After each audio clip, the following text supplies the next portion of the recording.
Call the Committee on Public Safety and Security Policy and Finance to order. We will do the roll call.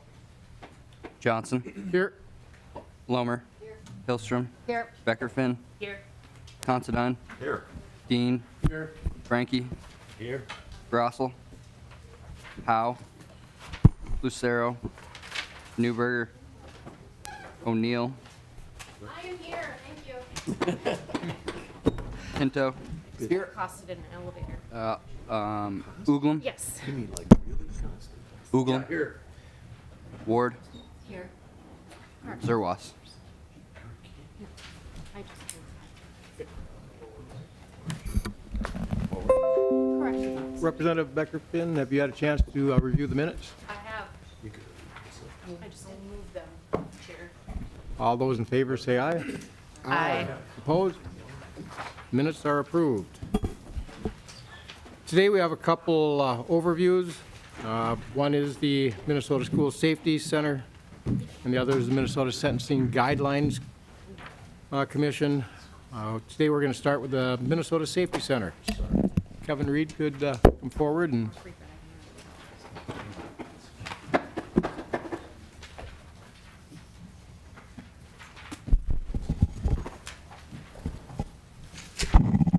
good morning. Welcome to the committee and thank you for coming today. If you could please state your names for the record and begin presenting your presentation. Good morning, everyone. Mr. Chair and members, for the record, my name is Joe Kelly, and I serve as the Director of the Division of Homeland Security and Emergency Management with the Department of Public Safety. And thank you for the opportunity to brief the committee on the Minnesota School Safety Center. The terrible shooting attack at Marjorie Stoneman Douglas High School in Parkland, Florida has once again thrust the safety of our children while they're at school to top of mind. The Minnesota School Safety Center was reestablished by the legislature in 2013. Going back to 2007, it was a federal grant-funded program, then known as the Safe Learners Program. The mission of the School Safety Center, which Mr. Johnson will elaborate on in a moment, is to help Minnesota schools provide a safe and secure environment for students, families, teachers, staff, and visitors. We serve K through 12 schools, public, private, charter, and tribal, in order to help them be prepared to effectively respond to an incident at their school and to quickly recover from its effects. While the center works closely with the Minnesota Department of Education, it is an element of the Minnesota Department of Public Safety. Mr. Chair and members, I yield to my colleague and the director of the Minnesota School Safety Center, Mr. Randy Johnson. Thank you. Please state your Mr. name. Chair and members, thank you for the opportunity to brief you, at least give you a thumbnail sketch of what the Minnesota School Safety Center is all about and how we deliver services to the K-12 schools throughout the state of Minnesota. Again, our mission is full spectrum. It's all hazards planning is what we work for, both natural and man-made disasters, all threats, and hazard identification. And our main role is to be linking resources between the schools and the community and also the governmental entities that help contribute to supporting a safe school environment. Staffing for the School Safety Center is 3 FTE, 3 full-time personnel right now. Myself, the director, we have a school resource officer coordinator, and also a safe school assessment coordinator who works on facility assessments. When we were first put into place back in 2013, we also had a position which was the emergency planning coordinator, which was overall emergency planning. That position is now vacant. We have $405,000 as an ongoing appropriation in the budget. And I would like to say one thing. The persons that are involved in these positions have strong background in facility assessments, fire service, law enforcement, and schools.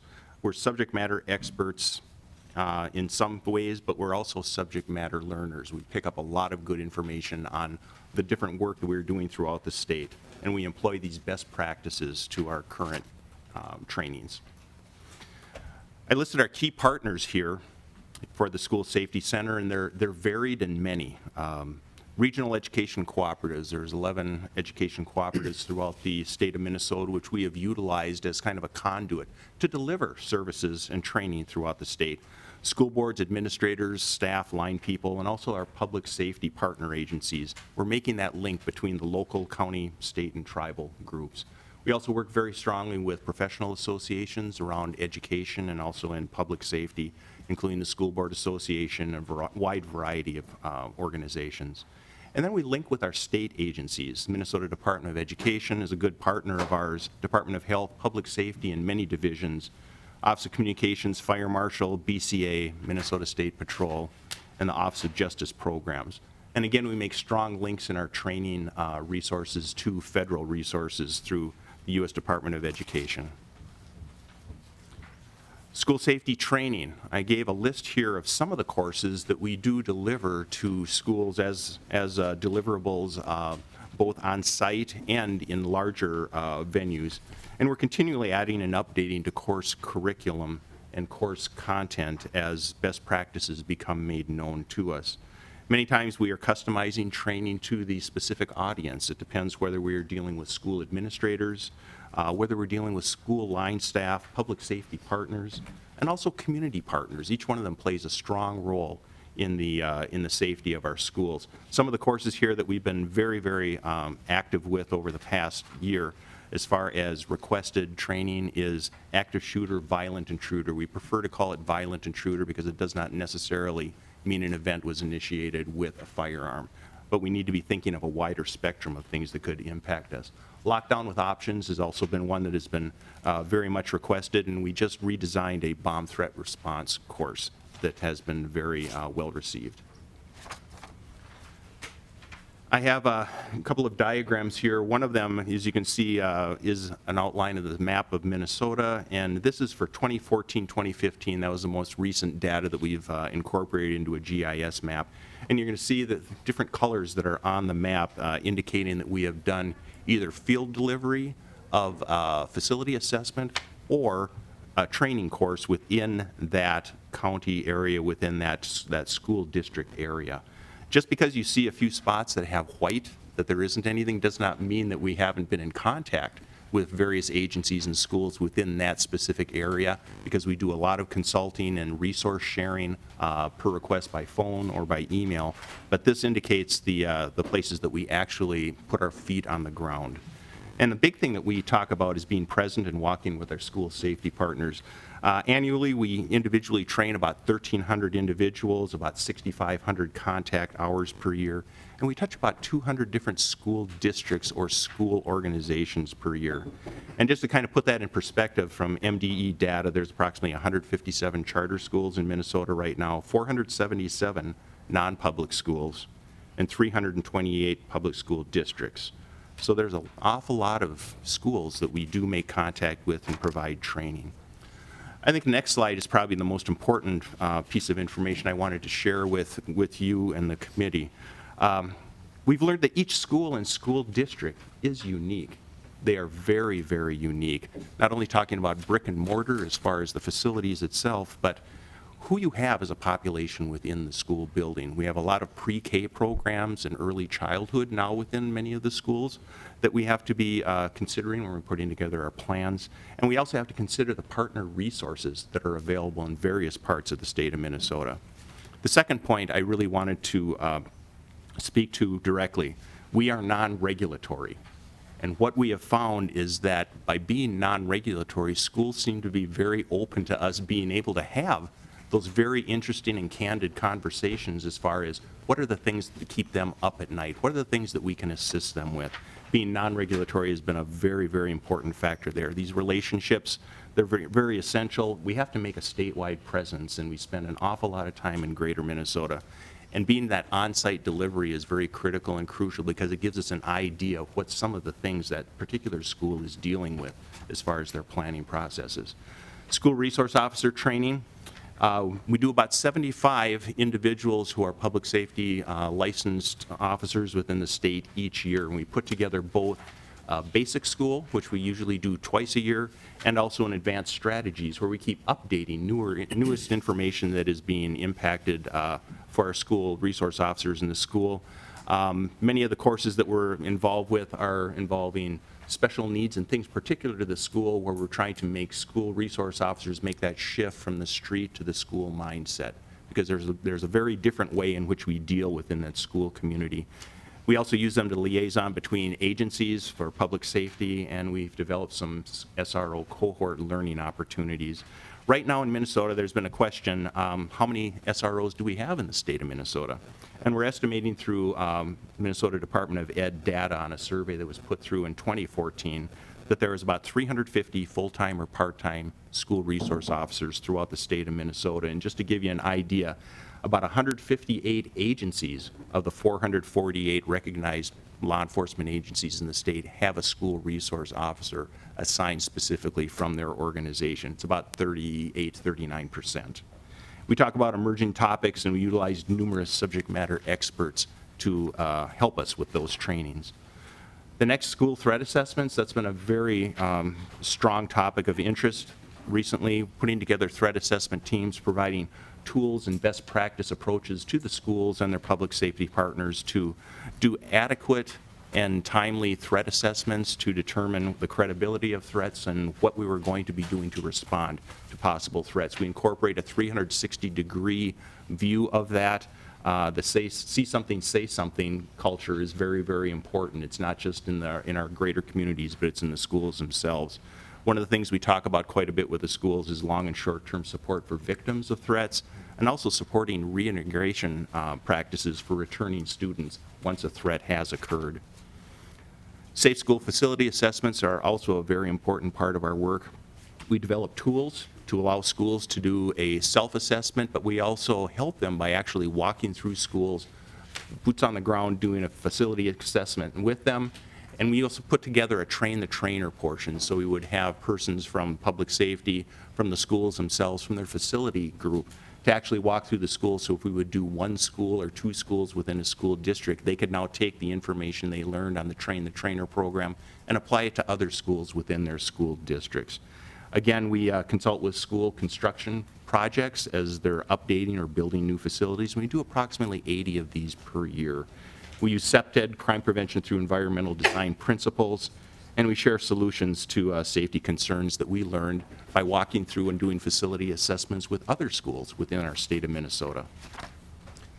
Emergency operation planning is another core piece of what we do. This is a multi-hazard, all-hazard type of planning. So when we're thinking about that full spectrum of work that we're doing, violent events are just one sliver of the entirety of identifying threats and hazards within the community that could impact the schools. So we assist them in building their crisis plans or emergency operations plans.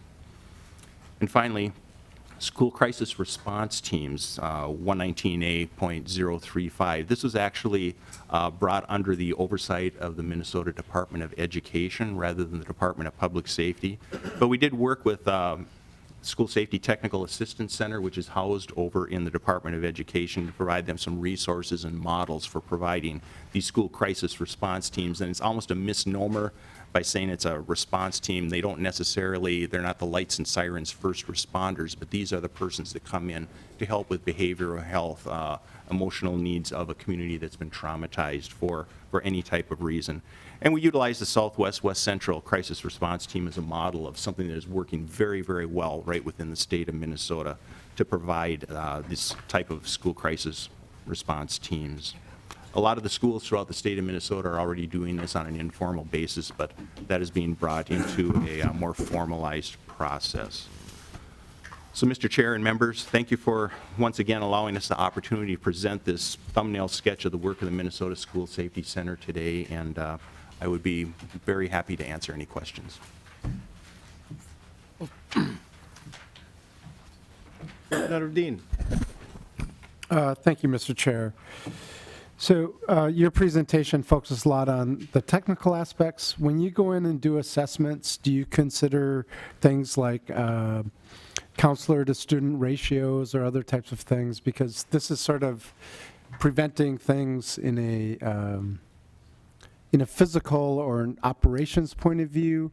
I mean, do you look at sometimes the causes of things where some students are alienated and, you know, because Minnesota has some of the worst ratio of counselors to students to counselors in the country? I mean, is that something you take into consideration, or is that sort of outside the scope or purview of the work that you all do?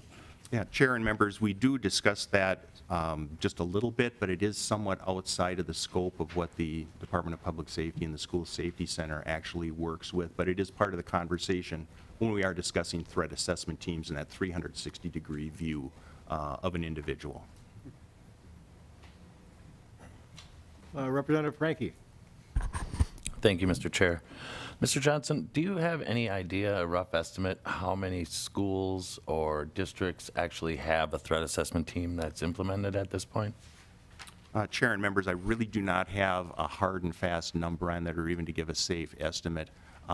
Many of the schools are doing it already on somewhat of an informal basis, and they do have processes already in place within their schools, but some are not necessarily the full look, so we are assisting them with additional tools and ways that they could manage that.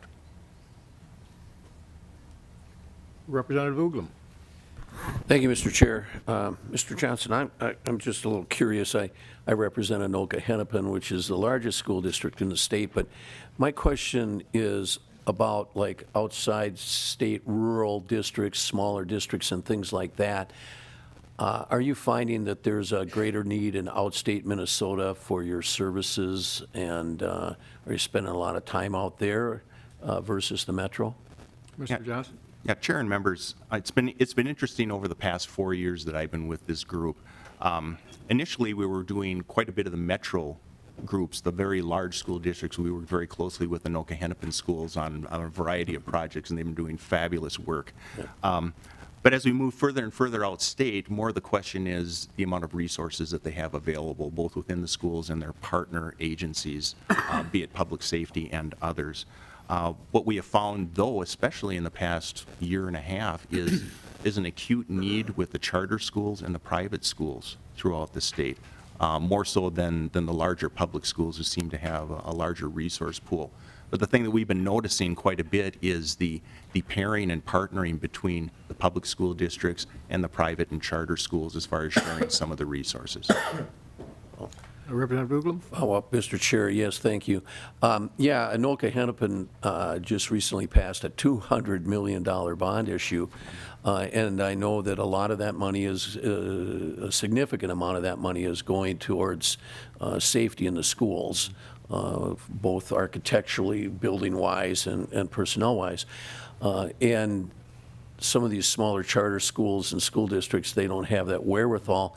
Are there some specific instances that you could tell us a little bit about how you've helped some of these smaller districts? Mr. Johnson. Yes, Chair and members, there have been quite a few specific incidents where we were able to work with the smaller schools, charter schools especially. We were working with a Latino school in South Minneapolis who has as their current facility a revamped supermarket. Was the actual building that they were utilizing to house their school. And we were able to help them not only with some planning mechanisms for overall emergency planning, but especially with access controls, working within what they were capable of doing financially. We look for best answers which are low cost, no cost, if at all possible, and then help assist them with connecting other resources that can help them with different technologies that would be very helpful. Okay, thank you. Representative Ward. Thank you, Mr. Chair, and I really appreciate the opportunity to get an update on this. A couple of questions. The appropriations of $405,000, and you have an emergency planning coordinator position vacant. Are you looking to fill that? What's missing when you don't have someone in that position? Representative Johnson.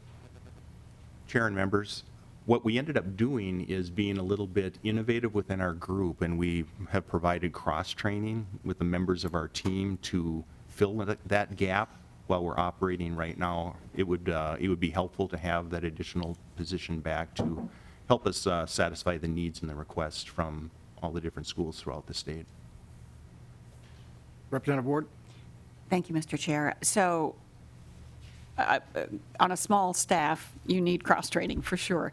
But, so you are actively looking for someone, and you have the resources to hire a position? Representative, or Mr. Johnson? Yeah, Chair and members, it's a kind of a budget issue right now that all of us are working with, and our hope is that we would be able to replace at least that position, yes. Representative Ward? Mr. Chair, thank you. I'm surprised that there are, if I heard you right, 75 SROs trained each year through your organization. Okay, looking at the whole state, and if I understood right, you estimate 350 full and part-time SROs in the state. It seems to me that, like Representative Uglem, I represent large school districts, and we've got SROs, so I'm thinking, you know, the 3 school districts that I work with have a really high percentage then of that 350. That surprises me. So are we just not funding them enough? Do we need more? What's your position on the availability and the training for SROs in the school? Mr. Johnson? Yeah, Chair and members, it does seem like somewhat of a low number throughout the entire state, and some of it is driven by resources. Of course. You know, very much. But what we do find, especially in greater Minnesota, if there are not officers that are specifically assigned as school resource officers, they do have an awful lot of contact with their local agencies, somewhat on an informal basis. Thank you. Mr. Johnson, I also have a couple minor questions. One, do you happen to know how many school safety evaluations you've done in the past 12 months? Mr. Chair and members, as far as evaluations of a facility assessment type That of is thing, correct. we average probably close to 80 to 90 per year. And of the number of training sessions that you have, is that in the last 12 months, is that roughly the same? Yeah, yes, Mr. Chair, that is correct. And another question Representative Ward sort of got into is, just wondering if you're able to keep up with the demand that you have for both the training and also the evaluations. Yeah, Mr. Chair and members, we have not yet had to turn away a request, which I think is extremely important. However, there is a bandwidth capacity. We have had an uptick, as you, I'm sure, are imagining, with the events that have been happening throughout the United States. And the demand is high, but we've been able to, at this point, make our way to make sure it happens. Okay, then one final question. We just recently had that terrible incident down in Florida. And what I'm wondering, when we've had, in fact, in my own district, I've had a couple events that have occurred. I'm just wondering if you have enough staff or somebody to be able to participate in the debriefing afterwards in order to find out when you put these programs together in these safety evaluations, what worked and what didn't work to improve things throughout the state. If you're able to participate in those to find out if what you're doing is working correctly. Yeah, Mr. Chair and members, we were able to work with the State Fusion Center, which is through the Minnesota Bureau of Criminal Apprehension, and we learned best practices following the investigations of these types of events. And we do incorporate that directly into our training, best practices that are learned on a very regular basis, yes. I'm glad they're doing that part of it, because with the incident in my area, they found some things that worked well, and they found some areas that need improvement, and they found some things that this might not work. So they're improving their programs as well as these incidents occur, and I'm glad that you're able to get that information to make your plans for these other school districts to protect our kids even more available. Representative Considine. Thank you, Mr. Chair. Are all school resource officers licensed Minnesota police officers? Mr. Chair and members, yes, all SROs that are in the schools are licensed Minnesota peace officers. Thank you. That's a bit reassuring. Any other questions from the members? Well, thank you for coming in today. It was very enlightening. And I remember somebody, can't remember who it was, asked the question about the number of school resource officers. I'm waiting for the text from the past president to find out the actual number.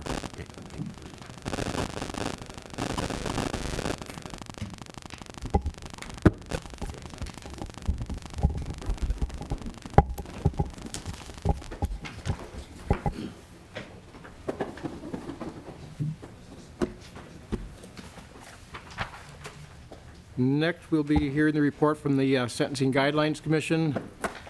We have Nathaniel Reitz, the Executive Director, and Justice Christopher Dietzen. Welcome to the committee. Thank you, Mr. Chair.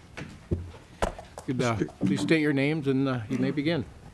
Mr. Chair, members of the committee, good morning. My name is Christopher Dietzen. I'm a working retired Justice of the Minnesota Supreme Court. I say that because I still sit on cases from time to time. More importantly for today, I'm one of 11 members of the commission and serve as its chair. Our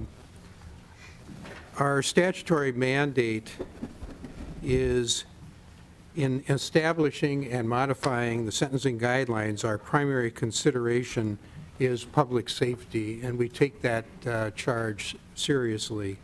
It's also based on the state public policy of maintaining uniformity, proportionality, rationality, and predictability in sentencing.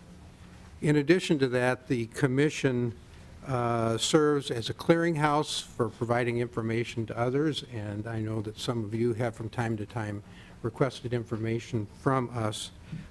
We also collect and do ongoing research regarding data of how our sentencing guidelines have worked. Today, our purpose is to present the Commission's 2018 report to the legislature. I also am coming here today because I wanted to let you know that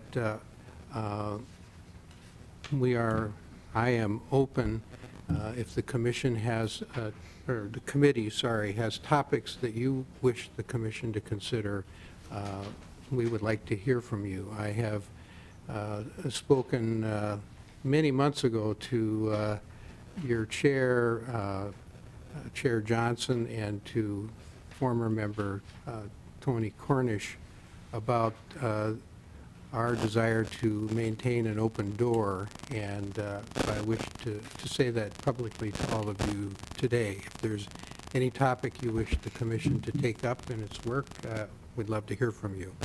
And with that, I'd like to turn the podium over to our Executive Director, Nate Reitz, who will take you through an overview of the report. Thank you, Justice Dietzen. Mr. Chair, members of the committee, good morning. My name is Nate Reitz. I am the Executive Director of the Minnesota Sentencing Guidelines Commission. Thank you for giving me the opportunity this morning to present to you the Commission's 2018 report to the legislature. The report to the legislature is a required report, although a number of the sections that I'm going to be going through are not required. Several of them are, and I'll be pointing that out as we go along. We do include in that report other information that we believe will be of interest to the legislature, and that report should have been provided to each member of this committee as well as each member of the Senate Judiciary Committee as required by law. I will not be using slides for this presentation. My materials are the report to the legislature. Feel free to follow along if you wish. Otherwise, I think I'll just be putting the parts I'll be talking about on the screen as well, so it's really up to you. On the second page, after the title page, you'll see that the members of the commission, the only change here from last year is that we have a new peace officer member. Sergeant Salim Omari of the St. Paul Police Sergeant has very recently been appointed to replace Commander Paul Ford, who recently resigned from the commission due to conflicts with work. I'm going to be moving next to the introduction, which is on the numbered page 2. And actually, I'll be starts on page 1. I'll be talking a little bit here on figure 1. So in all but one of the first 37 years of the sentencing guidelines, from 1980 through 2016, Minnesota ranked among the states with the 3 lowest imprisonment rates in the nation, according to data from the Bureau of Justice Statistics. That remains true as of 2016. Minnesota, according to recently released data, has the 3rd lowest imprisonment rate in the nation. That rate is 191 prisoners per 100,000 Minnesotans. In figure 1, you see the blue line. That shows the imprisonment rate for all states nationally, does not include federal prisoners, per 100,000 residents. And that goes all the way back from 1978, which coincidentally was about when the guidelines started getting up and running, to 2016. The green line shows the imprisonment rate for Minnesota over that same period of time. As figure 1 shows, the Minnesota imprisonment rate has grown since 1978, but not by as much as the all states rate. Recently, the all states rate, the blue line, has been falling. The Minnesota rate also fell by 2.6% from 2015 to 2016, but it does remain at its 3rd highest rate since the guidelines were established.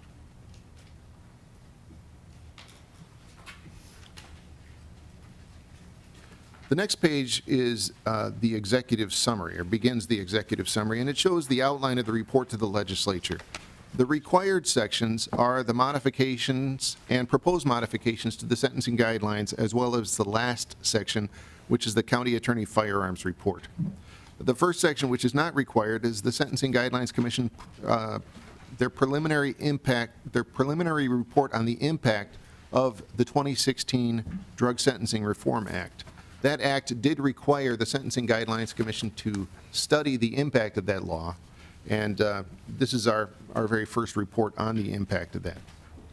Before we look at the impact of the Drug Sentencing Reform Act, though, I'd like to kind of jump toward the back of the report, or really right in the middle of the report, figure 16 on page 37.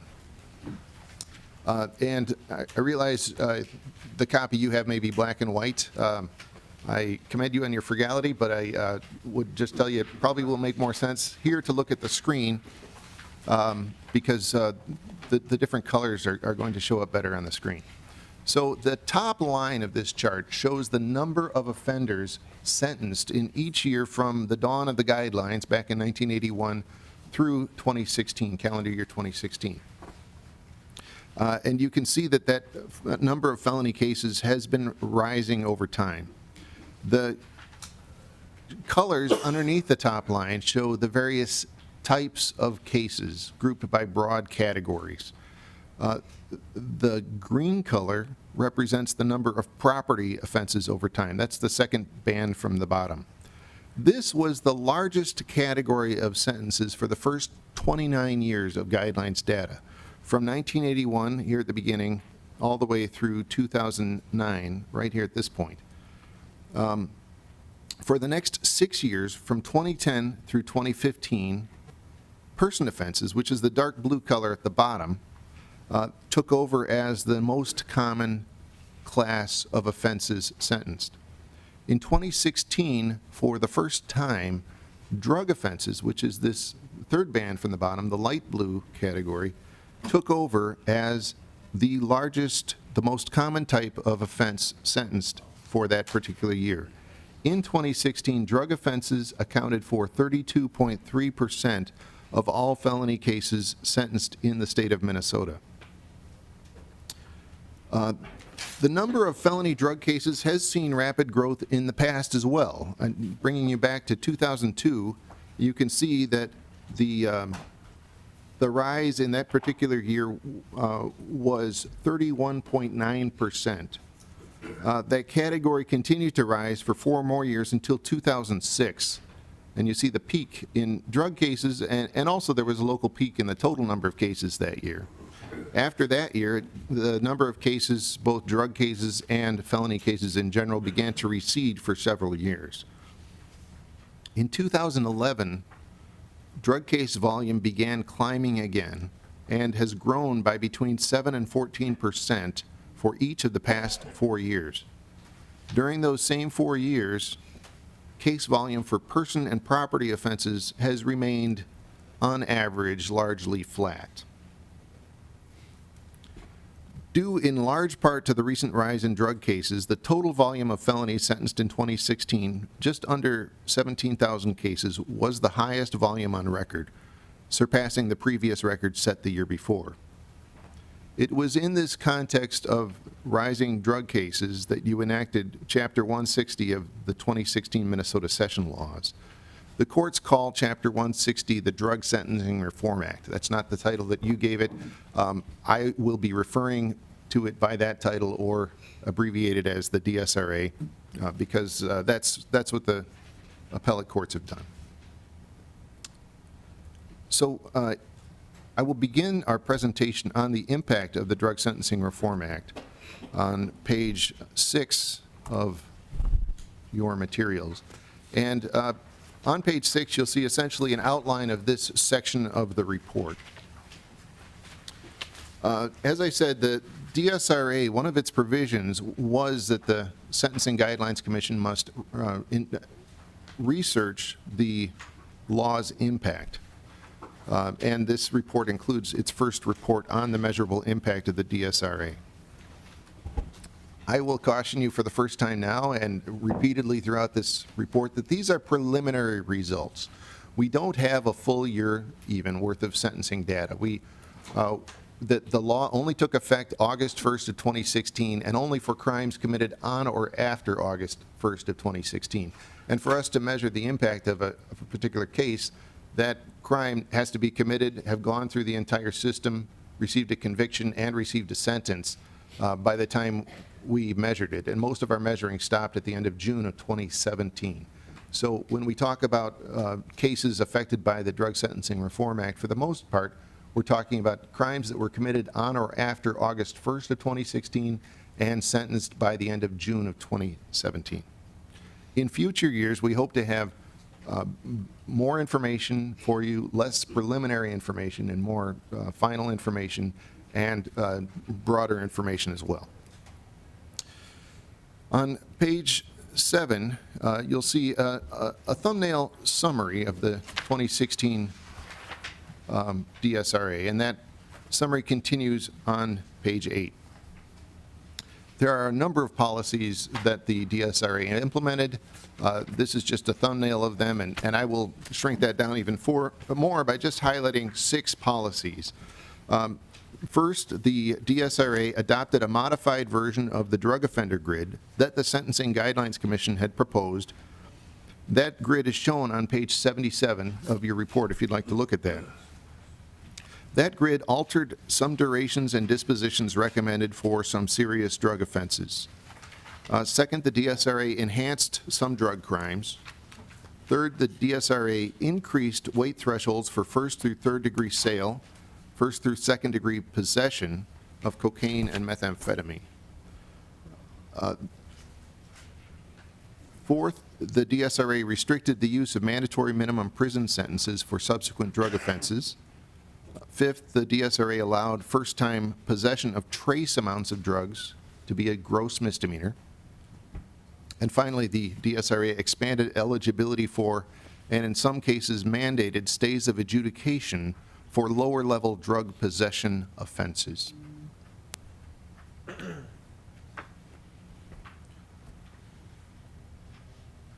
On page 9 and spilling over to page 10, you'll see Table 1. This table is really a follow-up to the chart we saw earlier that just talks about the volume of drug cases. And I'm going to turn to the bottom line here over the various years. You'll see that there was a rise in the total number of drug cases sentenced in 2013, 2014, 2015, 2016, and We actually have a peek here at 2017 data for the first 6 months of 2017 data in the hopes that maybe we're past the peak of this rise in drug cases that we've seen. Unfortunately, we don't have good news for you from our 2017 data. That's a 6-month number, and that number is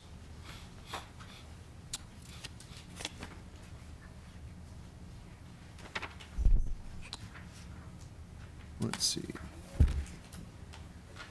9.6% more cases than we saw during the same 6 months in 2016. So it doesn't look like we've hit that peak yet. And I should point out, Table 1 involves both pre and post DSRA cases. We don't, we aren't at the point in this report where we're breaking out DSRA cases from I believe other cases. Representative Hilstrom has a question. Thank you, Mr. Chair. So yes, looking at that, then where would the gross misdemeanors that are permitted be on this chart? They are not on this chart. We will include them on a later chart, but this is just felony cases. So even taking out whatever gross misdemeanors there were during that first 6 months of 2017, I doubt there were many during the last few months of 2016, but even taking those out, we're still seeing a 9.6% year-over-year increase for the first 6 months of the year. Mr. Chair. Representative Hilstrom? Thank you, Mr. Chair. So my question was, is it actually higher? Because if now you can have a gross misdemeanor, however many cases were grosses would be added to this number. Mr. Eads? Mr. Chair, Representative Hilstrom, that is correct. Please continue. Thank you. So let's see, we're going to look at Figure 3 on page 11. So Figure 3 shows the distribution of offenders by drug type. This data, I will caution you, is pretty broad data. It's taken from codes that prosecutors' offices enter on criminal complaints called MOC codes. And it is limited in terms of the number of categories that it shows. We'll be talking, we have a little more precise data for the post-DSRA cases that I'll show you shortly. But this does give us a picture over time of the types of drugs that are involved in these felony sentences over time. Just broadly, of course, here you see graphically the fall from the 2006 local peak down to 2010, and then the rise again to 2016. But you also see the drug types involved. So there's a consistent decline in the cocaine category, which is, well, a fairly consistent decline in the cocaine category, which is the dark blue area on the bottom of the chart.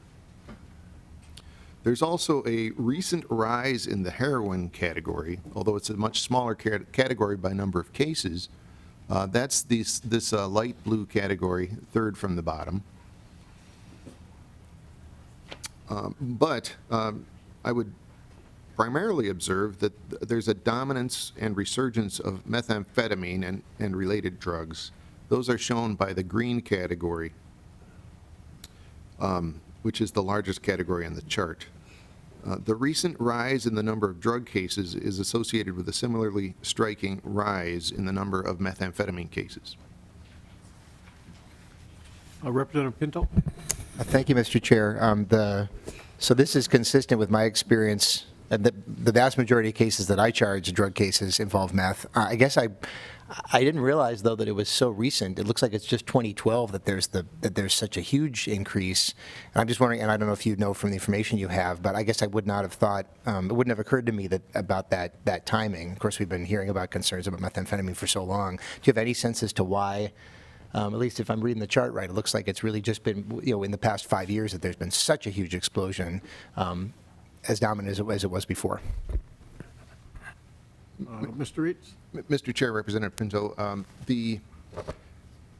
so there was during that peak that we saw in 2006, there was also sort of a peak of methamphetamine cases, and then methamphetamine cases fell and then rose again.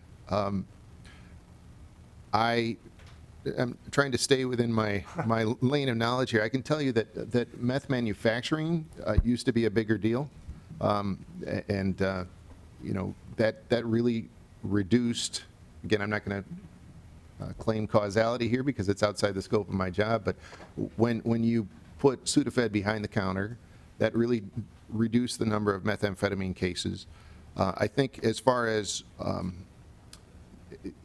recent methamphetamine being high quality methamphetamine coming from Mexico, that's not within the scope of my expertise, so I can't really comment on that, but I can repeat what I've heard.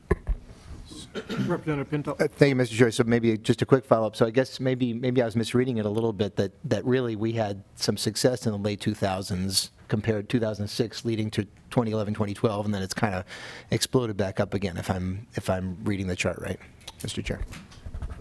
Mr. Reed. Mr. Chair, Representative Pinto, there was sustained success in reducing the number of meth manufacturing cases. There was temporary success in reducing the number of meth cases overall, and all the ground that was gained, if you will, has been lost. Thank you.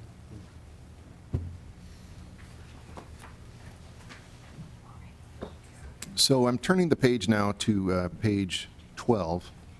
At this point in the report, we're going to be talking about what we're calling post-DSRA cases. These are the cases that where the offense occurred after August 1st of 2016, so they were subject to the DSRA, and the sentence was imposed by the end of June of 2017. So again, this is less than a full year's worth of data. But we did read the complaints on every one of these cases based on our mandate to research the impact of the Drug Sentencing Reform Act. So we have a little bit more refined data as far as what the drug types were in that post-DSRA group.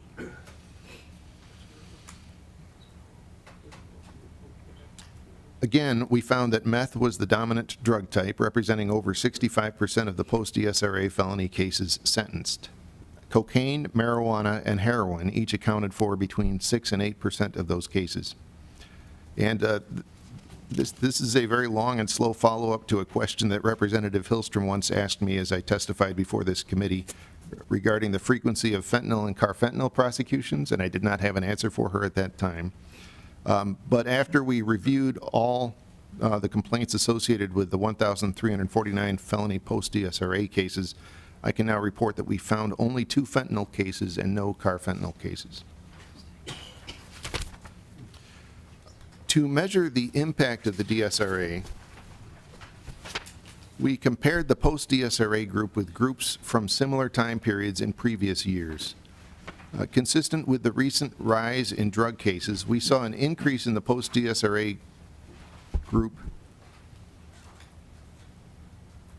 And let me turn to table 3 here. So the 2014-2015 comparison group are those cases that were committed on or after August 1st of 2014 and sentenced by the end of June of 2015 to make it a comparable group to our post-DSRA group. Same thing with the 2015 to 2016 group. So these are the cases that we're comparing to do a valid comparison to our limited sample of post-DSRA groups. We similarly limited ourselves in our samples from previous years.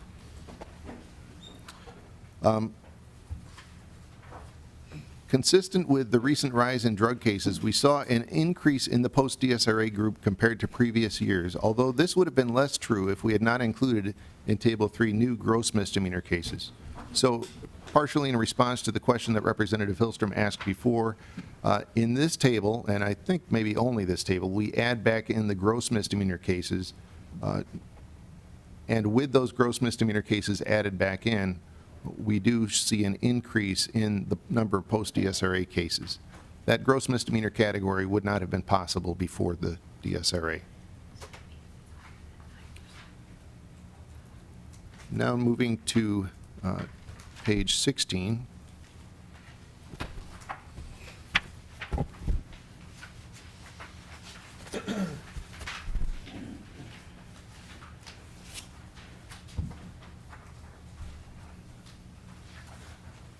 and Table 5. In restricting the use of mandatory minimums, implementing the drug offender grid, and increasing the weight thresholds for cocaine and methamphetamine, it was anticipated that the DSRA might increase sentence uniformity. Another way of saying that is to decrease the departure rate from the sentencing guidelines. This table shows mitigated dispositional departure rates for the two comparison groups and the post-DSRA group. A mitigated dispositional departure occurs when the guidelines recommend prison, but the sentence that's imposed does not include prison. It includes a probationary sentence. Overall, the mitigated dispositional departure rate went down from 30 and 34% in the comparison groups to 27% in the post-DSRA group. The mitigated, and you see that on the bottom line, the total line. The mitigated dispositional departure rate change was most pronounced in the second degree category, where the drug offender grid now presumes a stayed sentence for offenders with small criminal history scores. Before, that line presumed a presumptive commit for all offenders. The post-DSRA mitigated dispositional departure rate of 18.5%, which you see here, is far less than the rates of 34 and 38% seen in the comparison groups.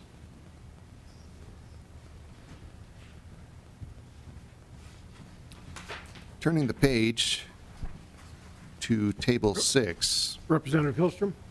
Thank you. I want to actually take you back to the 9% increase that you cited when you look at page 9. When you add back in those 373 cases, if you take into account that that would only be for half of the year and just double it, that would be 6,436 cases, which is almost exactly 1,000 cases more than the year before. So that's like one-sixth, right? One-fifth of an increase. So almost a 20% increase in drug cases.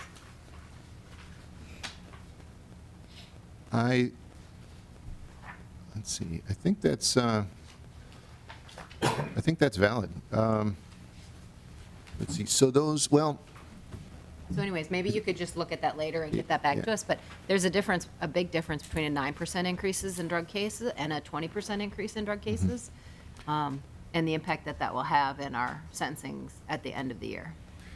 yeah, I mean, I would say it's a little bit, not quite apples to apples, but maybe, you know, two different varieties of apples, because some of those gross misdemeanor cases would have been sentenced in 2016, but I think there is certainly evidence there to make one inquire as to whether or not it wouldn't have been significantly higher if the gross misdemeanor cases had been added back in. All right, so we're back on page 17 on table 6. So we talked about uniformity as measured by mitigated dispositional departure rates. Now we're going to be talking about uniformity as measured by mitigated durational departure rates. A mitigated durational departure occurs when an offender is sentenced to prison just as the guidelines presume that the offender should be, but they're sentenced to prison for a shorter period of time than the duration of time that the guidelines presumed. Overall, the mitigated durational departure rates fell to 20% for the post-DSRA group compared with 28 and 26% in the comparison groups. And if you turn the page to figure 5, you'll see the same information graphically. The mitigated durational departure rates for the 5 drug degrees in the post-DSRA group is shown in light blue. So dark blue, the left column for each drug degree is the 2014 to 2015 group. The middle column, the green column, is the 2015 to 2016, and then the far right, the light blue column for each drug group is drug degree is the post-DSRA group. Post-DSRA, you can see that the mitigated durational departures fell for first, second, and third degree offenses. So the early evidence in summary suggests that the DSRA had a generally positive impact on sentence uniformity. Although I reiterate that because these groups all contain significantly less than a complete year's worth of sentencing data, these results should be viewed as preliminary. The next section of the report has to do with prison bed savings. Because the DSRA adjusted some drug offenses to lesser degrees and moved some to gross misdemeanors, it was anticipated that the act would result in prison bed savings. So far, the preliminary data show that this has not occurred. Looking at Table 7 on page 19, you'll see that the estimated prison beds needed for the post-DSRA group's executed prison sentences was 621 prison beds. So this is simply taking the pronounced executed sentences for the offenders being sentenced in the post-DSRA group and dividing that by 2/3 to calculate the number of prison beds needed. So that's assuming, obviously not perfectly, that every offender will serve exactly 2/3 of their time and be placed on supervised release at the end of that period. So that's why we call these estimated prison beds. But using the same method to look at the two comparison groups, we see that they had about the same number of prisoners. So there was a little bit more in the 2014 to 15 comparison group and a little bit less in the 2015 to 2016 comparison groups. So there didn't seem to be any realization in the anticipated prison bed savings, and that appears to be the continuing increases in the number of drug offenses that were sentenced, as we discussed above. That's not to say, however, that the DSRA had no impact on prison beds. And I'm now turning to Table 8 on page 21. Representative Dean? I think he's going to get to my question. Representative Hillstrom? Thank you, Mr. Chair. So I have a question about this chart on page 19. So if, under the 5th degree controlled substance line, you have an average duration of months, which is higher than the number in the sentencing guidelines typically, unless you get out to 5 or 6. That assumes that all of these folks have higher criminal history scores, because otherwise if they just executed a sentence for a first or second time, or even up to 4th time, 5th degree controlled substance person, they wouldn't be doing 17 months based on the sentencing guidelines. So is that an accurate read of this chart, that if approximately, let's look at 16 and 17, the average number of months, 17 months for 186 people at the 5th degree controlled substance, that means that all of those folks are going to have a criminal history score of 6 or higher. Mr. Reitz? Thank you, Mr. Chair. Representative Hillstrom, that's an average. So and that was consistent with the previous groups. The 5th degree offenders, if they went to prison, and most 5th degree offenders were not initially sentenced to prison. And keep in mind, this is not tracking probation violations. We don't really have good data on probation violations. So the data we're giving you is the initial prison sentences. You're really going to get there from one of 3 ways. One is an aggravated durational departure or dispositional departure. We don't see a lot of those. One is a demand for execution, as you pointed out. And the third is that you have the offender has such a high criminal history score that even at a low severity offense like 5th degree controlled substance crime, the guidelines presume that the proper sentence is a prison sentence. So I think that's probably why the number is as high as it is, because of the offenders who are originally, and I don't have the data right in front of me, but I don't find it terribly surprising that it's as high as it is for offenders who are being originally sentenced to prison for an offense as low as 5th degree. Those are going to be offenders generally with higher criminal history scores and therefore longer durations on that particular line of the grid.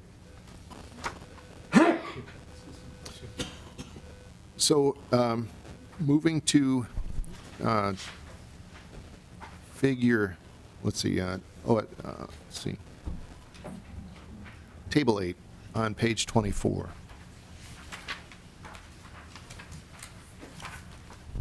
To test whether or not the DSRA had an impact on prison beds, we did this. We broke up the post-DSRA cases into categories based on how much quantity they had of a particular drug when we read the complaints, and whether or not the controlled substance in question was sold or merely possessed.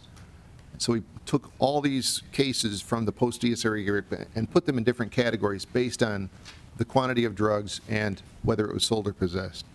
Then we did the same thing to all the cases sentenced in 2015. We read all those complaints, and we put all those cases in different categories and figured out the average sentence for each category as sentenced in 2015. Then we reassigned the cases sentenced, the post-DSRA group cases sentenced, we reassigned those, the sentences that they would have gotten if they had been sentenced in 2015 before the DSRA was in effect. And what we found, again, based on preliminary part year data, was that if the post-DSRA cases had been sentenced in 2015, rather than post-DSRA as they were sentenced, the prison bed demand for the post-DSRA group would have been 26% higher than it actually was.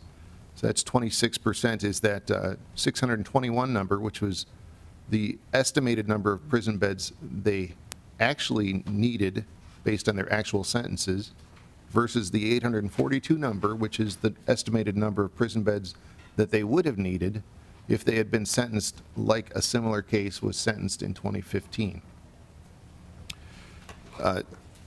It will be interesting to see if this holds up with more data, but it preliminarily appears that while the need for prison beds may not have shrunk following enactment of the DSRA, the DSRA may nevertheless have bent down the rising prison bed demand curve caused by the increase in drug cases that we've been encountering this decade.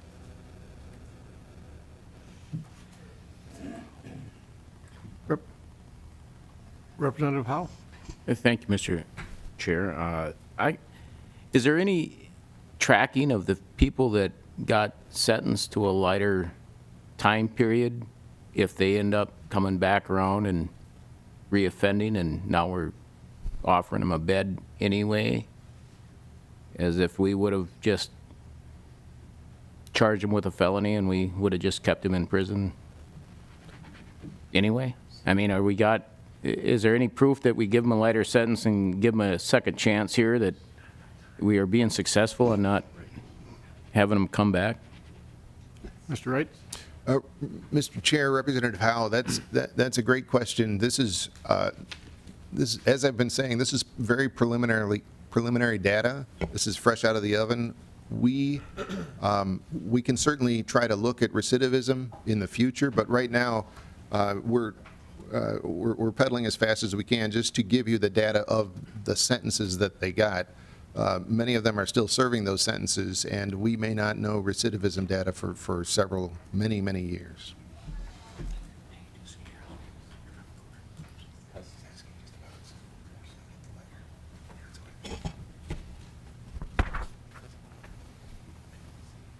So we're going to turn to the next section of the DSRA report, which has to do with another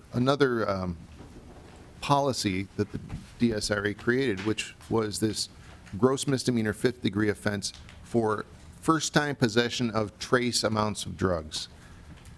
According to the judicial branch, and this is not our in-house data at this point, this is judicial branch data, there were 601 convictions for the new gross misdemeanor offense, sentenced between August 1st, 2016 and October 19th, 2017. This figure shows where those cases were distributed, and that's the green bar in the middle of each judicial district. That shows what percentage of those 601 gross misdemeanor offenses were sentenced in that particular judicial district. To the left of the green bar, the dark blue bar, that shows previously where felony trace cases were being prosecuted before the law was enacted. So we looked at the quantity of drugs in complaints previous to the DSRA in 2015. to see if they would have qualified as trace amounts and show you the distribution by judicial district of the felony trace cases. Now, not all of these cases would have necessarily qualified for gross misdemeanor treatment because to be a gross misdemeanor trace case, you can't have a prior drug conviction on your record, and some of these may have had drug convictions, but it does show by drug quantity where these cases had been prosecuted previously. The right bar, the lighter blue bar, gives you an idea of the population distribution, what percentage of Minnesota's population lives in each of those judicial districts. And the judicial district maps, if you're curious, are on page 62 of your report. Now, the fourth judicial district, Hennepin County, you'll see had 22.5% of the population of the state, age 15 and older, but only 1.5% of the new gross misdemeanor trace cases.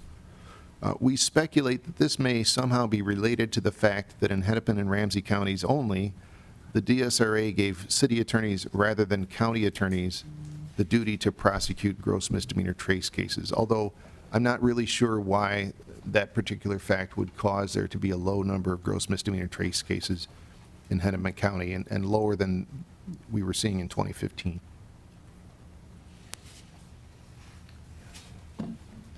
Representative Pinto? Thank you, Mr. Chair. Mr. Wrights, I just wanted to clarify that that when it says trace, it's using the quantities, the 0.25 grams or less for other drugs and 0.05 for heroin, as opposed to 'cause I guess I think of those quantities as opposed to the term trace, but those are used interchangeably in putting together this data. Mr. Wright? Thank you, Representative Johnson. And I'm going to phone a friend on this one, but I think the correct answer is that we read all of the 2015 cases. If it said the word trace, or if it said the word residue, or if it had a quantity defined that would have met the DSRA's definition, the DSRA does not actually use the term trace, right, but if it met the definition of small amount of drugs that everybody refers to as trace amounts, then we included that as in the dark blue bars at the front. So we did resort to that definition, the DSRA's definition, in supplying the felony trace cases from 2015. And Mr. Chair, thank you. So I think I understand what you're saying, and that makes sense. I'm now seeing in the footnote there's a reference, because of course somebody can get a felony even if they have a trace amount, but they have a prior conviction. It looks like those cases where the offender has a prior conviction, were not excluded from the data. And I guess I would be worried that would skew things quite a bit, because in my experience, I often will have a case where somebody may have 0.19 grams of meth, let's say, so that counts as a trace under the DSRA, but the person has a prior drug conviction, so therefore it's a felony. So it feels like, if I'm reading this right, it feels like that might skew the data somewhat. Mr. Wright? Mr. Chair, Representative Pinto, it might. I mean, we did put that in the footnote to fully disclose that we didn't look at the criminal history of each one of those people. That would have been more difficult to do, and I don't know that it would have made a difference for the purposes of this, where we're trying to show whether or not these trace cases were being prosecuted in a given judicial district previous to the DSRA. I don't know that whether or not the offender had a prior would have made a difference in the validity of that distribution that we're showing in this table, but to the extent it would have, in other words, it may have skewed the data. I just don't know in which direction it would have skewed it, and we're giving you the data for what it's worth. So I guess, Mr. Chair, so the final point of this, I guess, if I'm understanding you right, Mr. Wright, it sounds like the bars there under felony trace cases 2015, those percentages do include some percentage of cases where the person had a trace amount and a prior conviction. Previously, they were charged with a felony, and under the new scenario, they also would be charged with a felony. So they'd be included in the bar under 2015, but not under the bar under 2016, 2017, and that's, I think, where the data would go. Mr. Reed? Mr. Chair, Representative Pinto, that is correct. Thank you. Thank you, Mr. Chair. Another provision of the DSRA, and we're now turning to page 26.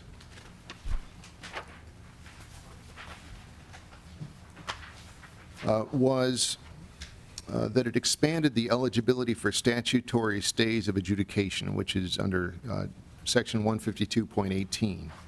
And it made stays of adjudication mandatory in some cases. This figure shows how many stays of adjudication dispositions occurred for drug offenses in 2015, 2016, and most of 2017.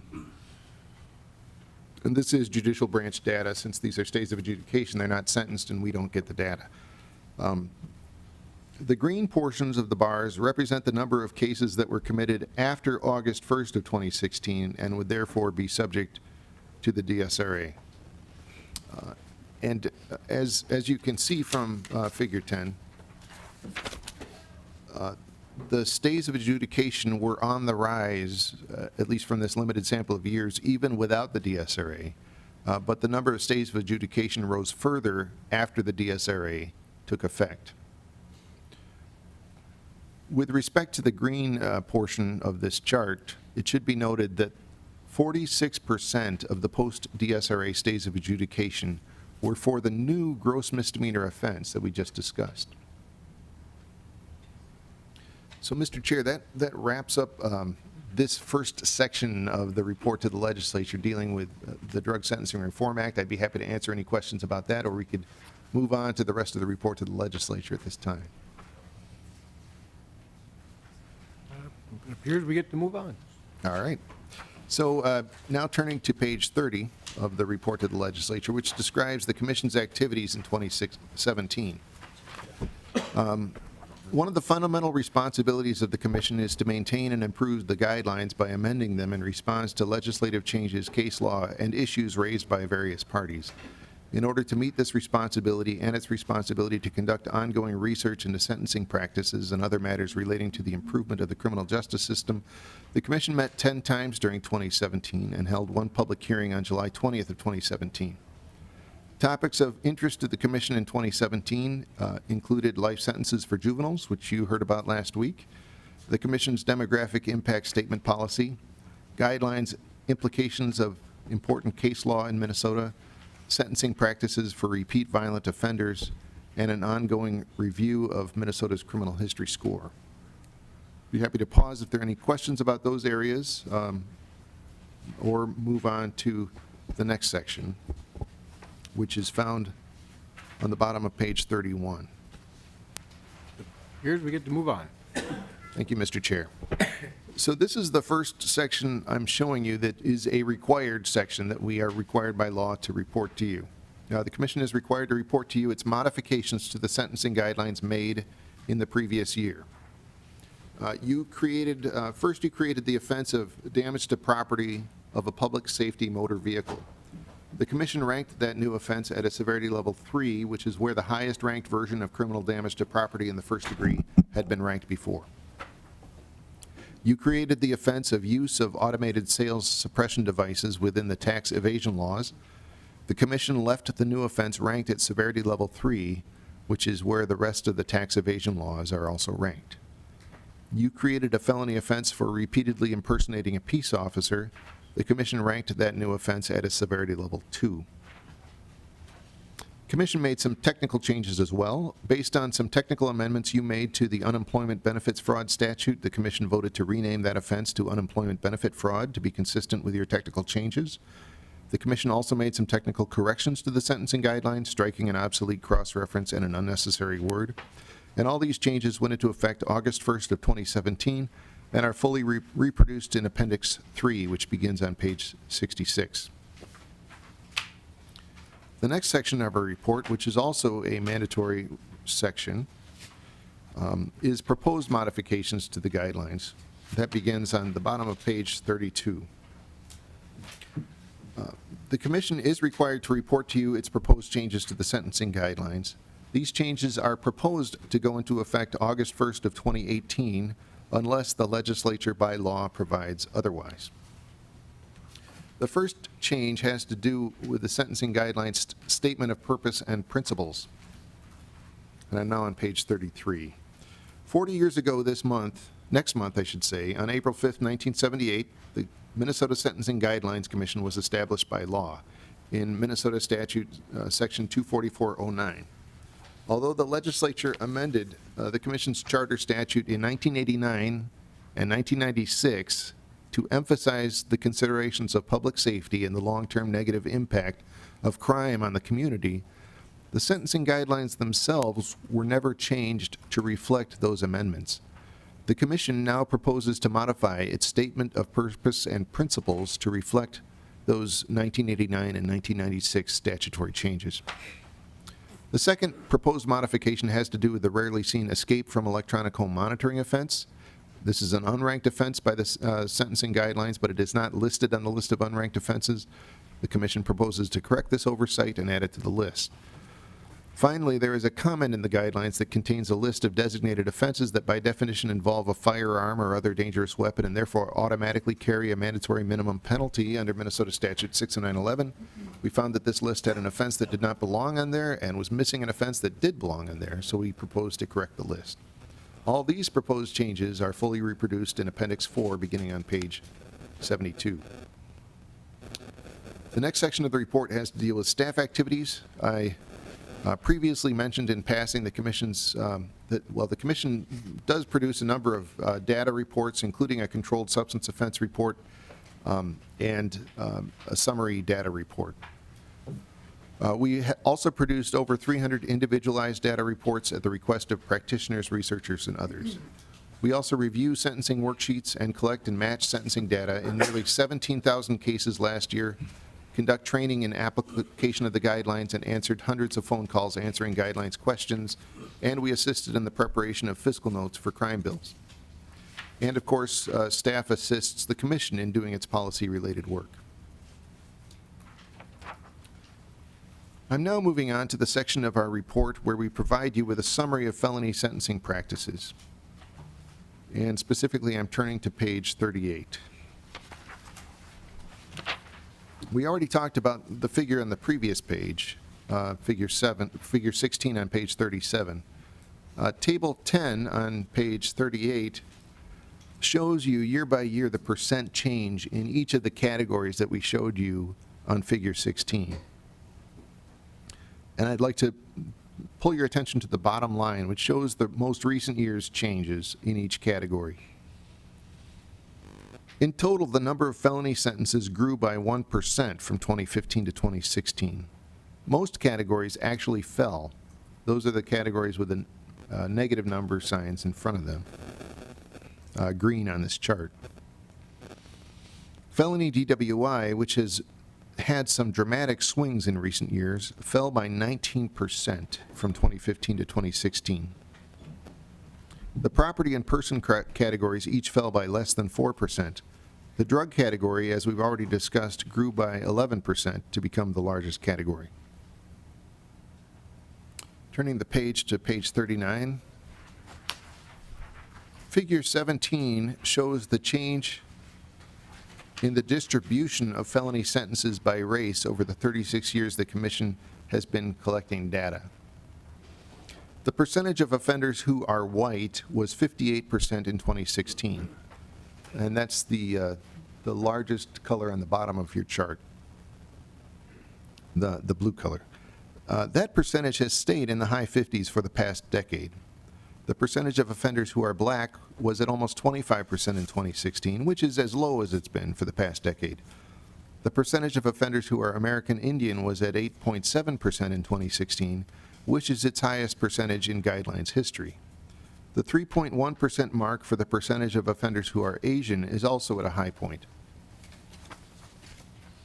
The percentage of offenders who are Hispanic was at 5.3% in 2016, which is similar to the percentage in recent years. Table 11 on page 41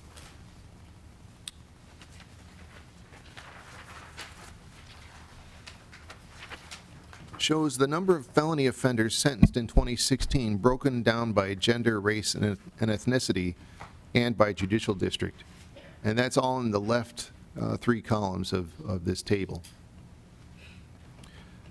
This table also shows the estimated 2016 population of the state of Minnesota, age 15 and older, by each of those categories. And those are in the next three columns of this table.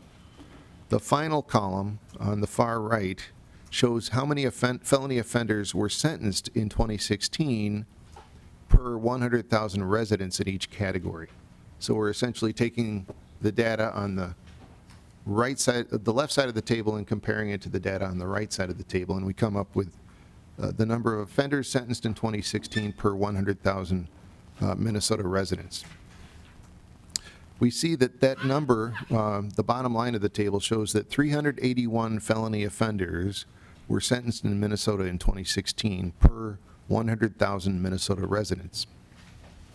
That number was much higher for male offenders than female offenders, for American, Indian, and Black felony offenders than other offenders, and for offenders in the 9th Judicial District than offenders in other judicial districts.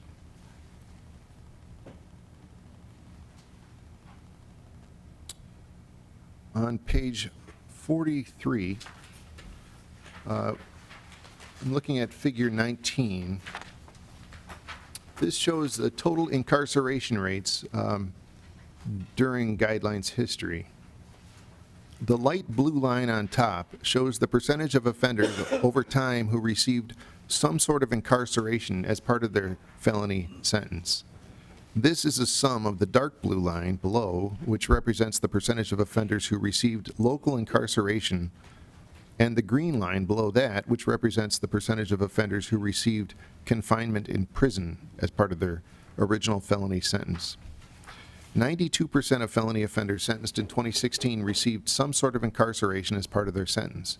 Specifically, 2/3 of offenders received local jail time, and over 25% received a prison sentence, for a total of 92%. We will now discuss departures from the sentencing guidelines on page 47.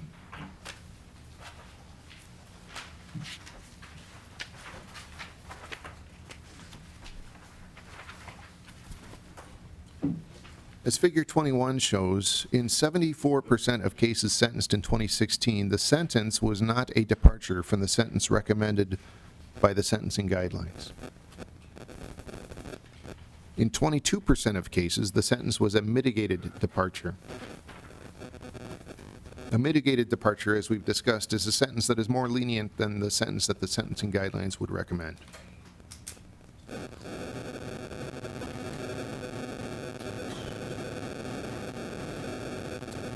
On page 48,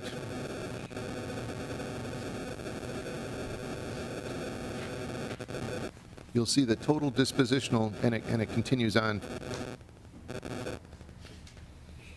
You'll see table 13. It starts on page 48 and continues on to 49. This table shows dispositional departures. A dispositional departure is a deviation from the sentencing guidelines recommendation with respect to whether or not an executed prison sentence should be imposed. The table's rightmost column displays the mitigated dispositional departure rates.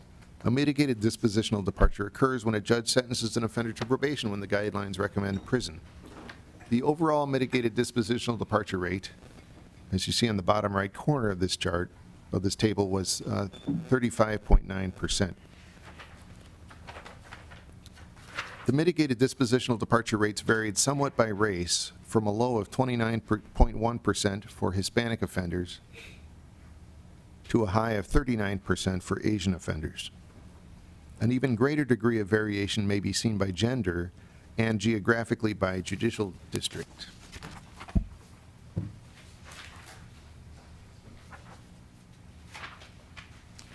Turning the page to figure 23. This figure shows the mitigated dispositional departure rate by high departure rate offenses. For one type of offense, more offenders received mitigated dispositional departures than do not receive mitigated dispositional departures. That's second-degree assault. 56% of second-degree assault offenders received a mitigated dispositional departure in 2016. This offense is listed in Minnesota Statute 60911 as an offense that always carries a presumptive prison sentence when committed with a firearm or other dangerous weapon, and by definition, it is always committed with a firearm or other dangerous weapon, so it always carries a presumptive commit to prison. Regarding the drug offenses, it should be noted that most drug offenses sentenced in 2016 were not governed by the DSRA. So both DSRA and pre-DSRA offenses are included here. On the next page, figure 24, I said that a mitigated departure is when the judge's sentence deviates from the sentencing guidelines recommendation, but I don't want to leave the impression that the sentencing judge is acting alone. Figure 24 shows the position of the prosecutor when there was a mitigated dispositional departure for those same high departure offenses. The judicial departure reports record that in 60% of cases, the prosecutor agreed with or did not object to the departure. And in a significant number of cases, there was no position recorded, so we don't know whether the prosecutor agreed with or objected to the departure. On the next page, on table 14, this table shows durational departures. The durational departures shown on this table occur when the judge sentences the offender to prison, but for a shorter or longer period of time than the range of time recommended by the sentencing guidelines. The table's rightmost columns display the mitigated durational departure rates. That's when a judge sentences an offender to a shorter prison sentence than the recommended range. The overall mitigated durational departure rate, shown at the bottom right corner of this table, was 23.7%. The mitigated durational departure rates varied somewhat by race, from a low of 15% for American Indian offenders to a high of 33.5% for African American offenders. An even greater degree of variation may be seen geographically by judicial district.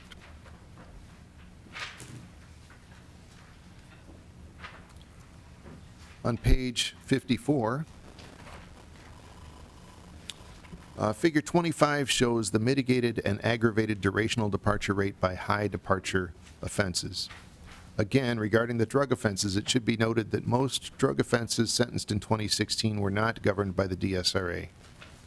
And again, figure 26 on the next page shows that in most cases, the prosecutor either agrees with or does not object to the mitigated departure.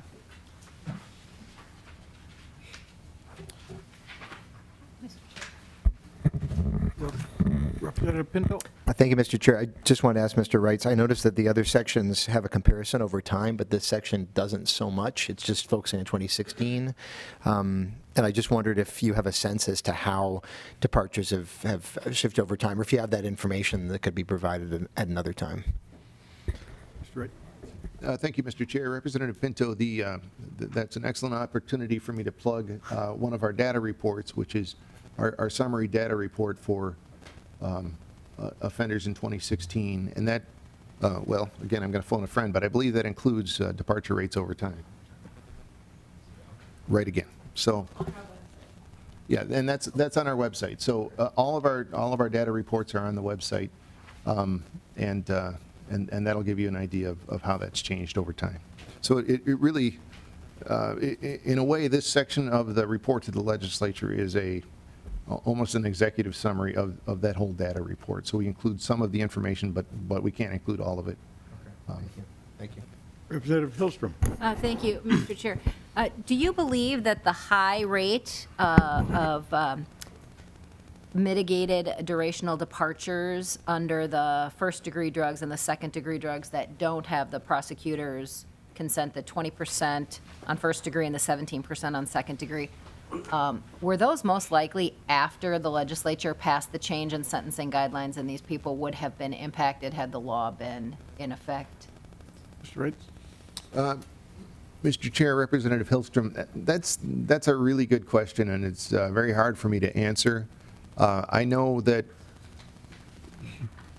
during the time after the DSRA was enacted, but before the DSRA took effect, we would field calls where people were confused about, whether or not they could avail themselves of the new penalties under the DSRA, or And we did see some departures where the reason for the departure was the DSRA, even though it wasn't in effect yet. In fact, some of that even occurred when the commission was considering action or had taken action in late 2015, when they had proposed changes to the drug offender grid that were included with modifications, I would say, by the DSRA. So I can't quantify how much that legal state of flux was affecting departure rates, but it's entirely possible it did affect departure rates. Please continue. Thank you, Mr. Chair. So the final section of our report is the third required section of our report, and that's found on page 56. The Commission has the statutory duty to collect data from the 87 county attorneys regarding their cases allegedly involving firearms and to report that data to you. I will say it's not always been true, but it was true, and tip of the hat to the County Attorneys Association that we did get data from all 87 counties this year. Minnesota Statute 60911 creates mandatory minimum penalties applicable to a group of designated offenses when those offenses are committed with a firearm or other dangerous weapon. If you'd like to know which offenses are on that list, you can look at footnote 83. When a designated offense is allegedly committed while possessing or using a firearm, the county attorney must report that information to the Sentencing Guidelines Commission, and we must summarize and analyze that information and report it to you. This information is reported by fiscal year, not calendar year. Figure 27 shows the number of these cases disposed of by year, starting from when the mandate began in 1996. After a multi-year climb to a 2015 peak, the number of cases has fallen for the past 2 years to 1,116 cases in fiscal year 2017.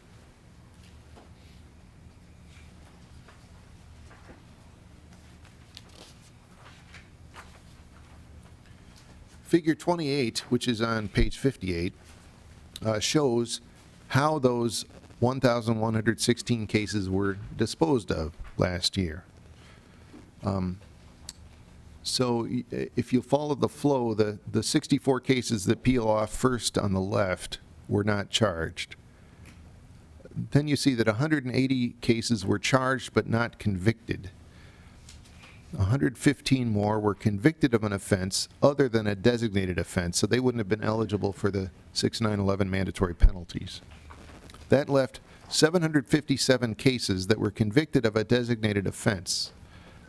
Of those 757 cases, in 70 cases, the use or possession of a firearm was not established on the record. That is to say, it wasn't proven to the judge or jury or admitted as part of the guilty plea. That left 687 cases eligible for the mandatory minimum. The mandatory minimum for most of these offenses when they involve a firearm is 3 years in prison or 5 years for possession of a firearm by someone previously convicted of a crime of violence. The mandatory minimum for repeat conviction of a designated offense while using or possessing a dangerous weapon is 5 years. Although the statute uses the term mandatory, the sentencing judge is permitted to waive the mandatory minimum if it finds substantial and compelling reasons to do so. That option to waive the mandatory minimum is not available for that 5-year penalty for a repeat conviction of a designated offense. County attorneys reported that in 402 of the 687 cases to which the mandatory minimums applied, the mandatory minimum sentence was imposed and executed. In the remaining 285 cases, it was not. Mr. Chair, subject to your questions, that concludes our presentation of the Minnesota Sentencing Guidelines Commission's 2018 report to the legislature. Members have any questions? I want to thank you for coming here today, providing this committee with some very good information. Our next meeting will be tomorrow.